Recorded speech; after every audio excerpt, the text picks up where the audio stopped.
गुरुर्ब्रह्मा गुरुर्विष्णू गुरुर्देवो महेश्वरा गुरुसाक्षात् परब्रह्म तस्मै श्री गुरवे नमः।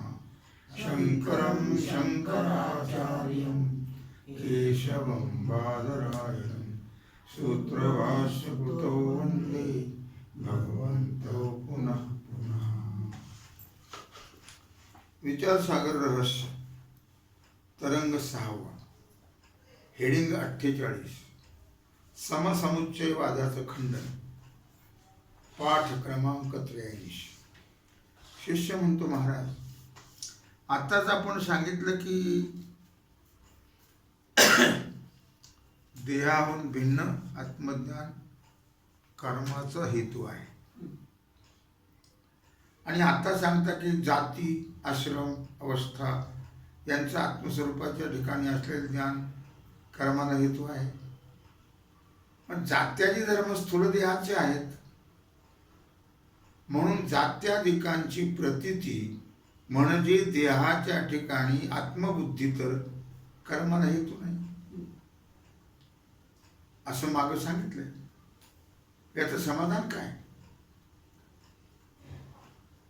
श्रीगुरु म्हणतात, तुझी शंका बरोबर आहे,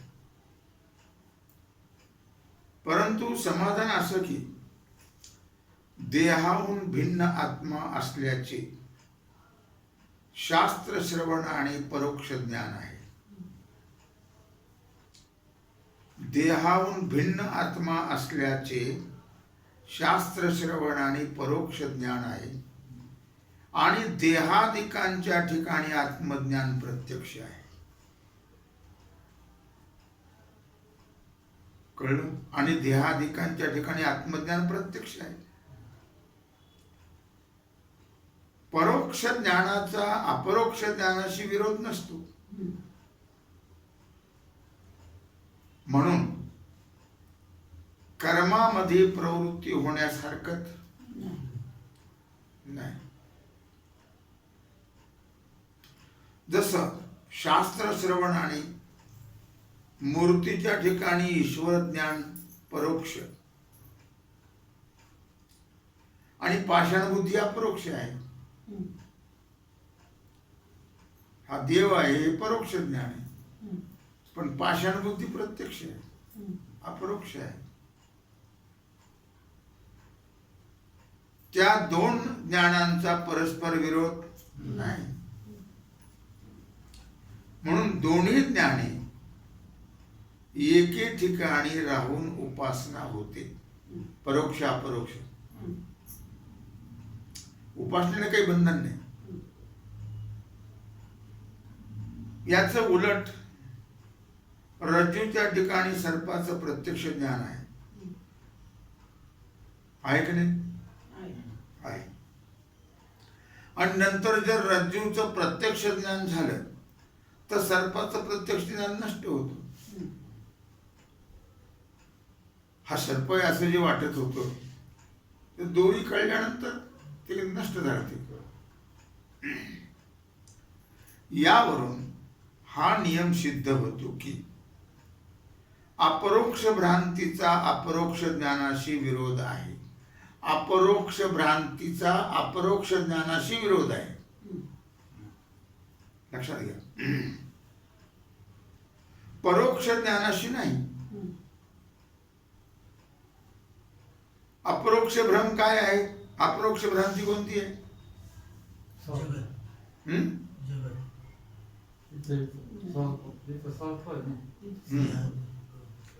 अपरोक्ष भ्रांती काय आहे? सर्प। आणि अपरोक्ष ज्ञान काय आहे? दोरी। यांचा विरोध आहे की नाही? परोक्ष ज्ञानाशी नाही। हा सर्प आहे, परोक्ष ज्ञान आहे। सर्प कुठे आहे? मग त्याच्याशी विरोध नाही। कळलं? पण भ्रमाचा मात्र अपरोक्ष ज्ञानाशी विरोध आहे। भ्रमाचा परोक्ष ज्ञानाशी विरोध नाही। म्हणून देहाहून भिन्न आत्म्याचे परोक्ष ज्ञान आणि देहाच्या ठिकाणी जात्याधिकांचं अपरोक्ष ज्ञान एकाच घडणं शक्य आहे.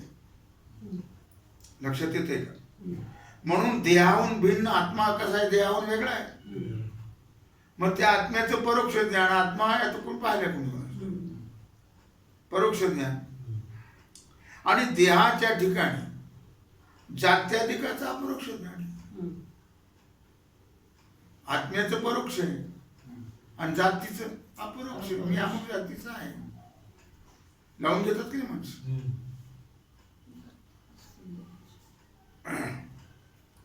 एकाला घडणं शक्य आहे ना. कळलं का? आत्म्याचं परोक्ष ज्ञान आणि जात्याधिकाचं अपरोक्ष ज्ञान एकाला घडणं शक्य आहे. ती दोन्ही ज्ञानी कर्माचा हेतू आहेत. कळलं का? आत्म्याचं परोक्ष ज्ञान आणि जात्याधिकाचं अपरोक्ष ज्ञान हे दोन्ही कर्माला कारण आहे. देहाहून आत्मा भिन्न असून तो कर्ता आहे असं ज्ञान. आत्मा देह आहे का देहाहून भिन्न आहे, का देहच आत्मा आहे? देहाहून भिन्न वेगळा आहे. कळलं का? हे आत्म्याचं परोक्ष ज्ञान आहे. आणि देहाच्या ठिकाणी देहाहून आत्मा भिन्न असून तो कर्ता आहे असं ज्ञान कर्माचं कारण आहे, कर्माला हेतू आहे. देहाहून आत्मा भिन्न असून तो कर्ता आहे असं ज्ञान कर्माला कारण आहे, हेतू आहे. परंतु ब्रह्मवेत्याला कर्तृत्व भ्रम आहे का? नाही. आत्मा कर्ता आहे त्याला वाटतं का? नाही वाटत. कुणाला? ब्रह्मज्ञानाला. म्हणून त्याला कर्माचा अधिकारच नाही. कोणाला? ब्रह्मज्ञानाला. का? तर देहाच्या ठिकाणी अपरोक्ष आत्मबुद्धी असती तर ज्ञात्याला देहाचे धर्म, जाती, अवस्थाधिकांची प्रतीती झाली असती. तो देहाच्या ठिकाणी आत्मबुद्धी तर ज्ञात्यास नाहीच. देहात्मबुद्धी काय? उलट ब्रह्मवेत्याला क्षत्रादी भेदरहित असंग ब्रह्मरूपाने आत्म्याचं अपरोक्ष ज्ञान आहे. कळलं का? उलट ब्रह्मवेत्याला ब्रह्मक्षत्रादी भेदरहित ब्राह्मण क्षत्रिय अशा प्रकारचा भेद रहित असंग ब्रह्मरूपाने आत्म्याचं अपरोक्ष ज्ञान त्याला आहे. आत्मा हा ब्रह्मरूप आहे. काय? असंग आहे असं त्याला ज्ञान आहे. जाती, आश्रम, अवस्थेची भ्रांती ज्या त्या ज्ञानाला नाही. तो त्या भानगडीतच पडत नाही. आश्रमन, अवस्थान, जाती, विष्णुमय जग वैष्णवांचा धर्म, भेदा भेद भ्रम अमंगल. म्हणून ज्ञानोपरायणात न पाहे याती कुळाचा विचार, न पाहे याती कुळाचा विचार. काय? फक्त करुणा कर ज्ञानाबाई, जातिवित्त गोत कुळशीळ मात, भजका त्वरित भावनायुक्त. सामान्य लोक भ्रमात जे आहे ते जातकुळ मानतात.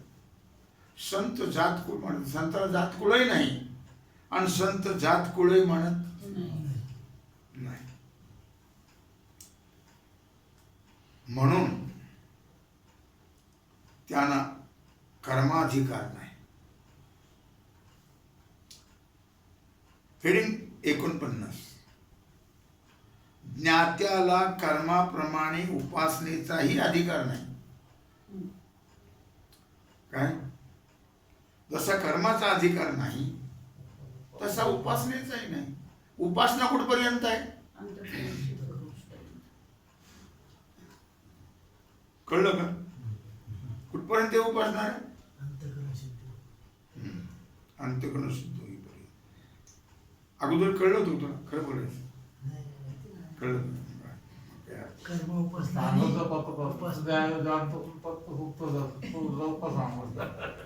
कर्म आणि उपासनेने अंतःकरण शुद्धी होते ना, ज्ञानानेच मोक्ष होतो. मग ज्ञानाला कर्माप्रमाणे उपासनेचाही अधिकार नाही. जसा कर्माचा नाही तसा उपासनेचाही नाही. याच रीतीने त्याला उपासनेचा अधिकार नाही. जसा कर्माचा नाही तसा उपासनेचाही नाही. कारण ते अगोदर होऊन गेले सगळं त्यांचं. कारण मी उपासक आहे आणि देव उपास्य आहे या बुद्धीने उपासना होत असते. उपास्य उपासक भावाने. मी कोण आहे? उपासक. आणि देव उपास्य आहे या भावनेतून उपासना होत असते. जी या बुद्धीने उपासना होते. पण विद्वानाला तो उपास्य उपासक भाव प्रतीत होत नाही. ज्ञानाला तो उपास्य उपासक भाव नाही. कारण माझा आणि ईश्वराचा देहादी संघात स्वप्नाप्रमाणे कल्पित असून ईश्वराचा देह आणि माझा देह हा स्वप्नाप्रमाणे कल्पित आहे. आणि अधिष्ठान चैतन्य एकच आहे, ब्रह्म. असा विद्वानाचा निश्चय आहे. म्हणून ज्ञानाचा उपासनेशी विरोध आहे. ज्ञान झाल्यावर त्याच्या भानगडीत पडू नये. मग साधू महात्मे का करतात? बाकीच्या करता. यद्यत आचरती श्रेष्ठ तत्त इतरो जना. आमचे गुरुजी काही शिकत नव्हते म्हणून करावं लागले. ते कुठं करत होते? देवापूजन जपन जापन. म्हणून आम्ही बाय कशाला करायचं? याच्या करता करावं लागतं. बाकी इतरा करता त्याला त्याची गरज नाही. ते करायची कर्तव्यही नाही.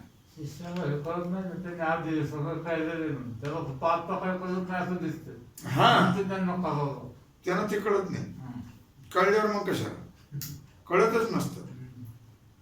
म्हणून ज्ञानाचा उपासनेशी विरोध आहे. आता एक आकडा. मोक्षाच्या हेतूविषयी पक्षाच्या गमनाचा दिलेला दृष्टांत विरुद्ध आहे. एक पंख आणि दोन पंख. कारण पक्षाचे दोन्ही पंख एकाकारी पक्षाच्या ठिकाणी राहतात. एक पंखाने कधी उडलं कधी? कारण त्या दोन पंखाचा परस्पर विरोध नाही. कळलं? मग उडताच आलं नसतं. विरोध असतात. कर्म आणि ज्ञान हे दोन पंख मानले तर त्या दोन पंखाचा म्हणजे ज्ञानाचा कर्म उपासनेशी विरोध आहे हे आता सिद्ध केलेलं आहे. म्हणून ज्ञानकाली ज्ञानाबरोबर कर्म राहणं शक्य नाही. ज्ञान झाल्यानंतर कर्म राहत नाही. नंबर 2, तसाच शेतुज्ञानाचा दृष्टांतही विरुद्ध आहे. कारण ज्याचं फल प्रत्यक्ष प्रतीत होतं त्याला दृष्ट फल म्हणतात. जसं भोजनाचं तृप्तिफल दृष्ट आहे. ज्याचं फल प्रत्यक्ष नसतं त्याला अदृष्ट फल म्हणतात. कळलं? जसं पुण्य पापादी शेतुदर्शनाचं फल अदृष्ट आहे. दिसतं का? नाही. मग ज्याचं फल अदृष्ट असतं त्याला शास्त्राने जितके साहित्य सांगितले असेल तितक्या साहित्याने युक्त ते कर्मफलास कारण होते. केवळ कर्म कारण होत नाही. म्हणून श्रद्धा नियमादी सहित सेतूचं दर्शन पापनाश रूप फलाचा हेतू आहे. हे साहित्य आहे त्याला, श्रद्धा, नियम, निष्कामता वगैरे वगैरे. सेतूचं दर्शन पापनाश रूप फलाचा हेतू आहे. केवळ सेतू दर्शन नाही, म्हणून श्रद्धा नियमादी सहित सेतूचं दर्शन पापनाशरूप फलाचा हेतू आहे. केवळ सेतू दर्शन नाही, आणि ब्रह्मज्ञानाचं फल जो मोक्ष तो दृष्ट आहे. याच देही हेची डोळा, तो दृष्ट आहे. कळलं का? म्हणून ब्रह्मज्ञान मोक्ष फलोत्पत्तीविषयी कर्म उपासनेची अपेक्षा करत नाही. आता कर्म उपासना कशा ते होऊन गेलं मागच. म्हणजे सेतू दर्शन म्हणजे हेतूला असं आज काय सांगतो आज लक्षात नाही. आज दिले ना त्याचा संबंध होत नका. सेतू दर्शनाचा विचार नाही तो ऐकलं माग. सेतू दर्शन 238 पानावर सांगितलं. मोबाईल मधून दर्शन घेतात. ते सेतू दर्शनाने पुण्य मिळतो असं. पाप हा पाप नाश जातं, पाप नाश होतो. 238 पानावर दुसरा होता सांगितलं. लक्षात ठेवा. जय स्वामी. कळलं का? सेतू दर्शनाप्रमाणे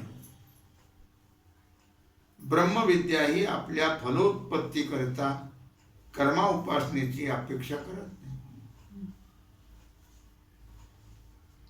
ब्रह्मविद्येचं फल जो मोक्ष तोही स्वर्गाप्रमाणे लोक विशेष अदृष्ट फल होईल. पण तो तर दृष्ट आहे, अदृष्ट नाही आहे. कळलं का? तर ब्रह्मविद्येचे फल जो मोक्ष तो सुद्धा स्वर्गाप्रमाणे लोक विशेष अदृष्ट रूप होईल. स्वर्ग फल अदृष्ट आहे, तसा मोक्ष फलही अदृष्ट होईल. मग ब्रह्मविद्येचं फल मोक्ष, पण तसं नाही ना. मोक्ष तर नित्य प्राप्त आहे, स्वरूप आहे आपलं मोक्ष. आणि भ्रमाने बंध प्रतीत होतो. बंध कोणामुळे? भ्रमामुळे. बंध नाहीच आहे, मानून घेतलाय तो.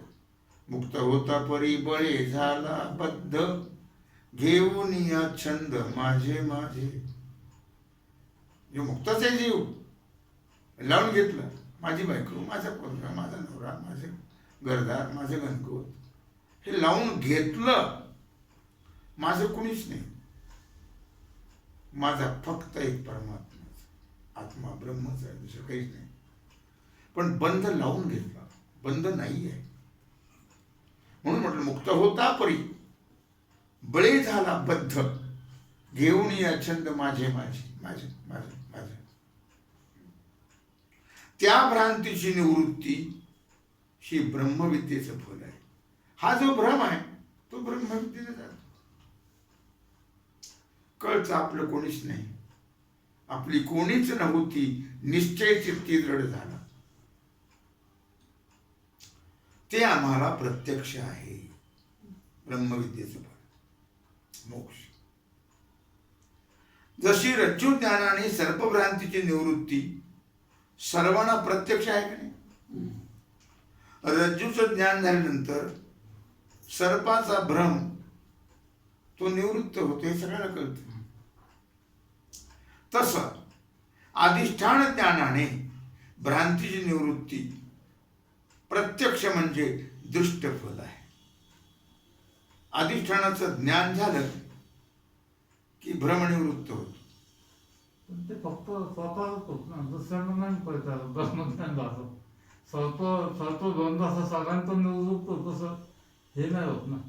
काय आत्मज्ञान झालं कुणाला? ब्रह्मविद्या ज्याला झालं त्याला, त्यांनी आधी सगळ्याला कसं होईल? आधी त्यांनी सर्प घेऊन सगळ्यांना दिसतं असं म्हणतो मग ना. आता तो सर्व दोरीवर सर्प सगळ्याला भासला की नाही? 10 लोकांना हा. या करत नाही. सगळ्याला भासला. मग आता दोरी काढल्यावर सगळ्यांचा भ्रम झाला. त्यांनी मग एकाने दोरी उचलली, अरे म्हणलं सर्प कसं झालं, सगळ्यांना. ही दोरी आहे. मग सगळ्यांचा भ्रम गेला की एकाच गेला. सगळ्यांना. सगळ्यांचं. तसं इथं नाही असं. ऐका ना तुम्ही, हे दुष्ट फल आहे की नाही? हम्म. काय सर्वांना प्रत्यक्ष आहे तसं मग अधिष्ठान ज्ञानाने भ्रांतीची निवृत्ती प्रत्यक्ष म्हणजे दृष्ट फल आहे. तसं म्हटलंय, उदाहरण दिले ते. सगळ्याला कुठं म्हटलं तुम्हाला? हम्म. हा दृष्टांत आहे,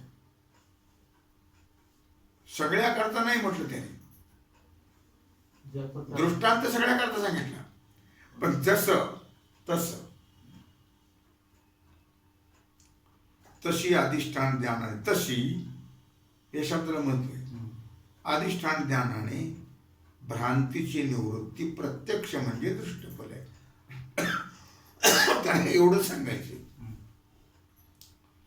दृष्टफलाची उत्पत्ती जितक्या सामुग्रीने प्रत्यक्ष प्रतीत होते, तीच सामुग्री दृष्टफलाचा हेतू असते. दृष्टफलाची उत्पत्ती जेवढ्या सामुग्रीने प्रत्यक्ष प्रतीत होते, तीच सामुग्री दृष्टफलाचं कारण बनते. जेवढी सामुग्री प्रतीत होते तेवढी. जसं तुरी, तुरी म्हणजे काय रे? तुरी तुरी तुरी. काय? तुरी म्हणजे काय? नाही, इथं आहे घोटा. आणि काम लागते ना. घोटा लिहिलेला. वेम, तंतू इत्यादी सामुग्रीपासून, आत्मा. मागाची सामुग्री इत्यादी सामुग्रीपासून पटाची उत्पत्ती प्रत्यक्ष आहे की नाही? हम्म. त्याला तुरी लागते, वेम लागते, दोरा लागतो. तिन्हीतून एक नसलं तरी होणार नाही. म्हणून तुरी, तंतू, वेम हे पटाचं हेतू आहे, कारण आहे. आणि केवळ भोजनाने तृप्तीचं फल प्रत्यक्ष होतं. भोजन आणि तृप्तीचं फल, प्रत्यक्ष होतं. जेवण झालं की तृप्त होतो ना मनुष्य. हा भाव करतो पुन्हा भूक भूक नाही करत. म्हणून केवळ भोजन तृप्तीचा हेतू आहे. केवळ भोजन, तुम्ही काय खाल्लं तो विचार नाही, केवळ भोजन. तसं केवळ अधिष्ठान ज्ञानानेच भ्रांतीची निवृत्ती प्रत्यक्ष होते. कळलं ना? अधिष्ठान ज्ञानानेच भ्रांतीची निवृत्ती प्रत्यक्ष होते. ते ज्ञान भ्रांती निवृत्ती करता उपासनेची अपेक्षा करत नाही. ते ज्ञान भ्रांती निवृत्ती करता उपासनेची अपेक्षा करत नाही. नाही. आणि ज्ञानाचं फल जो मोक्ष, तोही स्वर्गाप्रमाणे लोक विशेष अंगीकार करावा तर वेदवाक्याशी विरोधी आहे. कळलं का?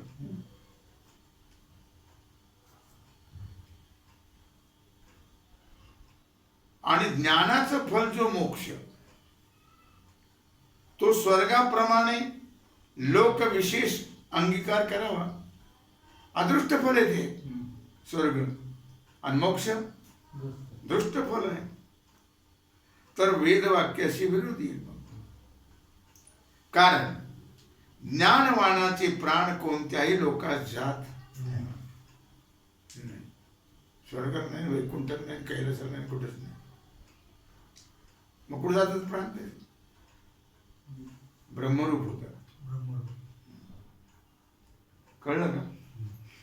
असं वेदाने सांगितलंय. शिवाय स्वर्गाप्रमाणे मोक्षाला अनित्यत्व येईल. मग स्वर्ग अनित्य आहे, मोक्षालाही काय होईल? मग अनित्यत्व येईल. काय येईल? जर स्वर्ग अदृष्ट फल आहे, तसं जर अदृष्ट फल म्हटलं मोक्षाचं तर अनित्यत्व होईल, कारण स्वर्गच नाहीये. ज्यांच्या मतामध्ये लोक विशेष मोक्ष अंगीकारतात त्यांनाही केवळ ज्ञानापासूनच मोक्ष लोकप्राप्तीचा अंगीकार केला पाहिजे. यज्ञयागाने नाही होत, ज्ञानानेच. कारण ज्या फलाचं जे कारण शास्त्राने सांगितलं असतं तेच कारणाने ते फल प्राप्त होतं दुसऱ्या, तेच कारण त्या फलाला मानलं पाहिजे. तुम्ही काही मांडलं त्याचा काय अर्थ आहे?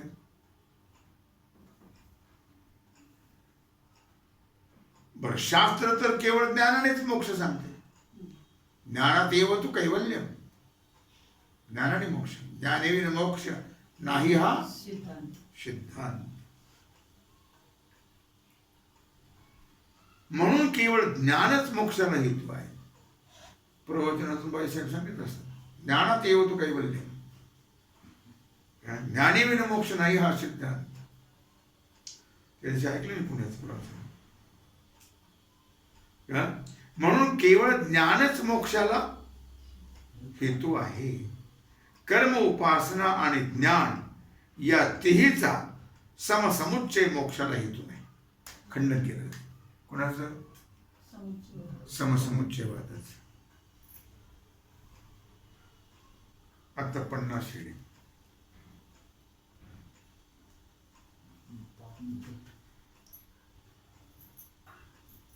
कर्म, उपासना ज्ञानाचे रक्षक नाहीत. तेव्हा झालेली सेवा भगवत चरणी समर्पित करून राहिलेला जो सेवेचा भाग आहे तो आपण उद्या पाहू. कुंडली कवरती